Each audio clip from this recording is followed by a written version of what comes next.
दोस्तों, इस रेसिपी को देखने के बाद में आप मार्केट से ब्रेड लाना ही छोड़ देंगे, क्योंकि ये जो रेसिपी होती है ना, अंदर से बिल्कुल जालीदार, बहुत ही सॉफ्ट होती है। तो चाय के साथ आप इसका इस्तेमाल कर सकते हैं। तो देर किस बात की, चलिए बनाते हैं। तो दोस्तों, इस रेसिपी को बनाने के लिए सबसे पहले आपको एक बड़ा सा बर्तन लेना है, उसमें 1 चम्मच भरकर आपको कुकिंग ऑयल डालना है। अब उसके साथ साथ ही आप 1 कप भरकर मोटी वाली सूजी लेना, और सूजी और जो हमने कुकिंग ऑयल डाला है उन दोनों को एक साथ मिलाकर अच्छे से मिक्स कर लेना। क्योंकि ये जो रेसिपी बनती है ना, इसका तरीका देख लेना, फिर उस हिसाब से आप बनाना। इतनी सॉफ्ट और जालीदार रेसिपी बनेगी कि आप मार्केट से ब्रेड लाना बिल्कुल छोड़ दोगे। बस तरीका आपको आना चाहिए रेसिपी बनाने का। तो अब ये दोनों अच्छे से मिक्स हो चुके हैं। अब मिक्स करने के बाद में दोस्तों आप क्या करना कि इसके साथ साथ ही 1 कप भरकर आप दही लेना। दही और सूजी की क्वांटिटी बराबर होनी चाहिए। विशेष तौर से ध्यान रखना, दही खट्टा नहीं होना चाहिए, और फ्रेश दही लेंगे तो ये रेसिपी बिल्कुल जालीदार और काफ़ी शानदार बनेगी। अब आप ऐसा करना, दही को डाल देना सूजी के अंदर, और इन सब तीनों चीज़ों को आप अच्छे से मिक्स कर लेना। शुरुआत में लगेगा कि ये तो बिल्कुल गाढ़ा हो चुका है, लेकिन आप इसे लगातार फेंटते जाएंगे तो ये बिल्कुल लिक्विड फॉर्म में आ जाएगा, और इसे कम से कम 10 मिनट के लिए आप ढककर साइड में रख दीजिए। ध्यान रखना, स्टेप बाय स्टेप हर तरीका आप फॉलो करते रहिए। उसके बाद में आपकी रेसिपी ना तो बिगड़ेगी ना ही खराब होगी। अधिकतर क्या करते हैं कि आधे आधे अधूरा वीडियो देखते हैं, आधी अधूरी रेसिपी देखते हैं, उसके बाद में बनाना स्टार्ट कर देते हैं तो रेसिपी बिगड़ जाती है। तो सारी बातों को ध्यान रखना, मेजरमेंट परफेक्ट रखना, फिर देखना आपकी रेसिपी कैसे बिगड़ती है। अब एक छोटे वाले कप से हम गेहूं का आटा लेंगे, और उसी कप से हम बेसन ले लेंगे। आटे और बेसन की क्वांटिटी बराबर रखना। ध्यान रखना, जितनी आपने सूजी ली है उससे आधा आपको गेहूं का आटा लेना है, और उसके बराबर ही आपको बेसन लेना है। अब इन दोनों चीज़ों को डालने के बाद में 1 चम्मच भरकर आप इसमें सफ़ेद तिल डालना। सफ़ेद तिल मैं इस वजह से डाल रहा हूँ क्योंकि इससे एक तो फ्लेवर अच्छा आएगा और क्रंचपन भी आपको देखने को मिलेगा। सफ़ेद तिल मुझे बहुत ज़्यादा पसंद है। अगर आपको ये सफ़ेद तिल पसंद नहीं है तो आप इसे पूरी तरह से अवॉइड भी कर सकते हो। अब 1 चम्मच भरकर, 1/4 चम्मच भरकर हम इसमें मीठा सोडा ऐड कर देंगे, जिससे ये जो रेसिपी बनेगी अंदर से बिल्कुल सॉफ्ट बनेगी, जालीदार बनेगी। अब 1 चम्मच भरकर मैं यहाँ पर मोटी वाली चीनी का इस्तेमाल कर रहा हूँ।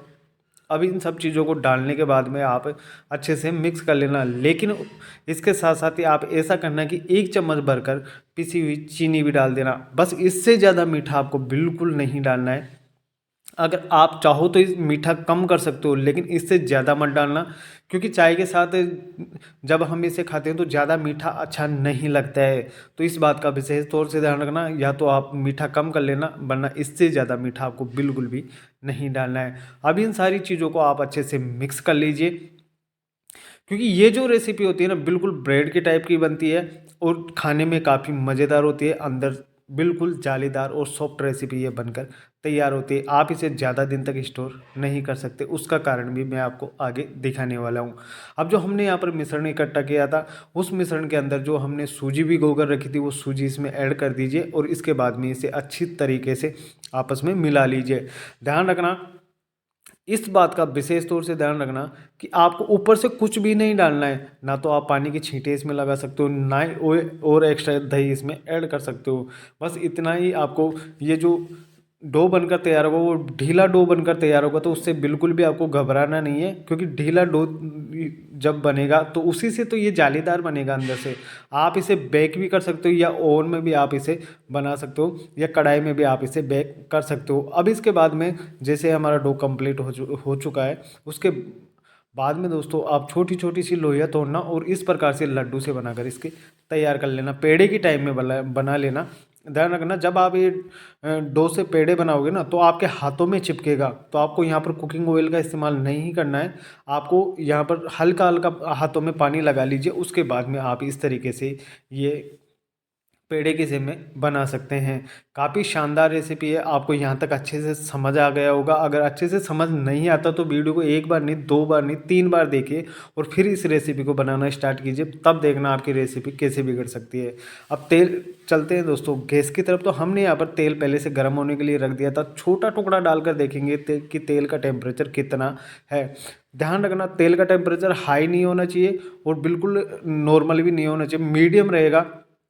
तब आप इसमें जो हमने यहाँ पर पेड़े बना कर रखे थे वो वाले पेड़े इसमें डाल देना है। मोटाई ज़्यादा नहीं रखनी है, मीडियम साइज के रखना। और ऊपर से आपको इसे डालते ही तुरंत कड़छी नहीं चलाना है, क्योंकि अगर कड़छी चलाएंगे तो ये जो बैटर है बिल्कुल ढीला है और हमारी जो रेसिपी है उसकी शेप बिगड़ जाएगी। तो ऊपर का पोर्शन बच जाएगा, उसके ऊपर हम इस प्रकार से ऑयल डालते रहेंगे, ताकि ये जब हम इसे पलटेंगे तो ये कढ़ाई की नहीं चिपकेगा। अब एक साइड से सिकने के बाद में आप इसे दूसरी साइड पलट देना, लेकिन दूसरी साइड ज़्यादा आपको अच्छे से फ्राई नहीं करना है, ज़्यादा देर तक नहीं रखना है। 2 से 3 मिनट में अच्छे से फ्राई हो जाएगा। गैस की फ्लेम आपको मीडियम रखनी है। पहले तेल का टेम्परेचर आप हाई कर लीजिए, फिर उसके बाद में जैसे आप इसमें आप पेड़े डाल देंगे उसके बाद में गैस की फ्लेम लो कर दीजिए। फिर देखना ये रेसिपी इतनी अच्छे से फ्राई हो जाएगी, अंदर तक सिक जाएगी और अंदर तक आपको जाली देखने को मिलेगी। तो इस तरीके से उलट पुलट कर आप इस रेसिपी को अच्छे से फ्राई कर लीजिए। ध्यान रखना रेसिपी जब फर्स्ट बार फ्राई करते हैं तब नहीं बिगड़ती है, सेकंड बेर जब आप जैसे ही फ्राई करोगे तो आपकी ये जो रेसिपी है बिगड़ना स्टार्ट हो जाती है। उसका मुख्य कारण ये होता है कि तेल का टेम्परेचर हमने पहले अच्छे से सेट कर लिया था, उसके बाद में तेल का टेम्परेचर ख़राब हो जाता है। तो ध्यान रखना जैसे आपकी अच्छे से एक बैच फ्राई हो जाए उसके बाद में आप सेकंड बैच फ्राई करते समय इस बात का ध्यान रखना कि तेल का टेम्परेचर पहले की तरह नॉर्मल कर लेना, और उसके बाद में आप सेकंड बैच डालकर इसे फ्राई कर सकते हो। काफ़ी शानदार है, आपको देखने से लग रहा होगा कि ये रेसिपी कितनी मज़ेदार होने वाली है। अब जैसे ही मैंने सेकंड बैच डाला तो तेल का टेम्परेचर पहले डाउन कर लिया था, उसके बाद में मैंने सेकंड बैच इसके अंदर डालकर इसे भी अच्छी तरीके से फ्राई कर लेंगे। देखिए जब मैं इसे फ्राई कर रहा हूँ तभी आपको जाली दिखाई दे रही है, तो ऊपर भी आप इसके गर्म ऑयल डाल देना, जिससे ये पलटते समय बिगड़ेगी नहीं रेसिपी और ये तेल में बिखरेगा नहीं। तो इस तरीके से दोस्तों आप इस रेसिपी को बना सकते हैं। आपको मैं तोड़कर भी दिखा रहा हूँ कि इसके अंदर कितनी शानदार जाली बनी है, जिससे ऐसा लगेगा कि आप मार्केट से खरीद कर इसे खा रहे हो। ब्रेड के जैसे लगता है, बस बनाने का तरीका होना चाहिए, परफेक्ट मेजरमेंट होना चाहिए, आपकी रेसिपी भी काफ़ी शानदार बनेगी। अब आप देख सकते हो कि इसके अंदर कितनी शानदार जाली सी दिखाई दे रही है।